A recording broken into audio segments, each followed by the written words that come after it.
Pemirsa, bagaimana prospek berinvestasi di surat utang syariah atau Sukuk? Kita akan membahasnya bersama Bapak Wahyu Tenggono, Direktur Indonesia Bond Pricing Agency. Dan ya, langsung saja Pak Wahyu, ini kalau kita bicara soal Sukuk, ini ada yang menyatakan bahwa pada tahun ini penerbitannya akan meningkat sampai 20-30%. Ini kan angka yang luar biasa sebetulnya. Apakah memang prospeknya seperti itu, Pak? Oke. Sukuk memang adalah satu instrumen yang relatif baru di pasar modal Indonesia ya. Jadi kalau misalnya sekarang ini relatif baru, bukannya baru tahun ini sebetulnya Sukuk kan sudah agak lama. Sudah cukup banyak lama, tapi dibandingkan dengan obligasi konvensional memang ini jauh lebih tertinggal. Nah, kalau tadi disebutkan angkanya 20-30%. Itu kan sangat relatif ya. Dan kita lihat dari awalnya, dari outstanding Sukuk itu masih kecil sekali. Ya. Jadi kalau misalnya kita lihat pertumbuhan 20-30% dibanding dengan tahun lalu yang tadi disebutkan 3,1 triliun, itu kan artinya hanya meningkat sekitar berapa? Nggak sampai 1 triliun ya, angkanya sekitar 500 miliar saja. Dan itu kalau misalnya kita lihat tahun lalu penerbitan obligasi itu ada 13 seri, penerbitan Sukuk ada 13 seri.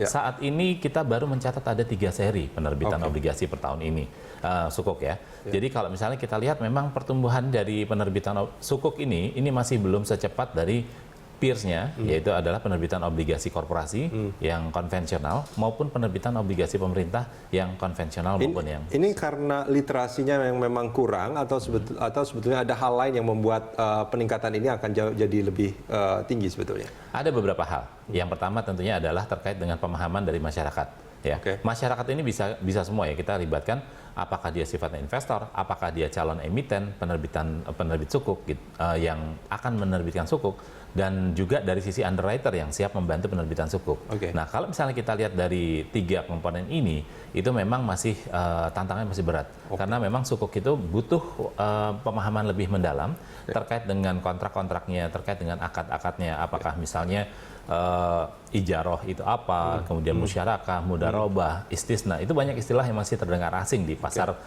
di telinga investor kita. Agak berbeda begitu orang berbicara fixed income, fixed rate ya. Nah, itu memang orang langsung bisa lebih paham ya. Walaupun tingkat pemahamannya juga masih jauh dibandingkan pemahaman terhadap saham misalnya. Orang begitu saham, oh sudah lebih ya, gitu ya. Seperti orang tabungan juga, deposito juga itu sudah seperti hal biasa. Tapi kalau bicara dengan Sukuk, itu tadi istilahnya masih banyak yang asing. Nah ketika tingkat literasi itu masih dirasakan kurang, tadi disampaikan bahkan ini agak berat, menjadi sebuah tantangan yang agak berat. Lalu apa yang membuat Sukuk ini akan prospeknya akan bagus di tahun ini? Ya.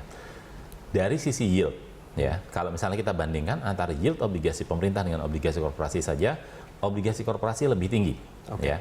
Kemudian kita bandingkan antara obligasi korporasi dengan Sukuk korporasi. Sukuk korporasi masih menawarkan yield yang lebih tinggi. Lebih tinggi? Iya. Dibandingkan obligasi korporasi? Walaupun lebih tingginya relatif ya, artinya sedikit lah lebih tinggi. Cuma tetap lebih tinggi. Nah, kenapa bisa lebih tinggi? Itu disebabkan ada beberapa hal juga. Misalnya terkait dengan likuiditasnya dari Sukuk sendiri. Ya, begitu orang pegang Sukuk, bisa nggak orang menjual? Ya, itu akan menjadi masalah. Pada saat investor tidak bisa menjual, itu mereka akan terekspos kepada liquidity risk atau risiko likuiditas. Artinya begitu mereka butuh dana, kemudian mereka tidak bisa menjualnya dengan harga yang mungkin terdiskon jauh dari harga pasarnya. Nah, itu adalah risiko yang harus dihadapi oleh pemegang Sukuk. Nah, oleh karena risikonya yang dihadapi lebih tinggi dibanding obligasi korporasi konvensional, penerbitan Sukuk itu harus menambahkan sedikit premi risiko, sehingga yield Sukuk korporasi menjadi lebih tinggi sedikit dibandingkan obligasi korporasi. Mas Wahyu, kita jeda sebentar, kita akan lanjutkan ini di segmen berikut nanti. Pemirsa jangan kemana-mana, Market Corner masih akan kembali usai jeda.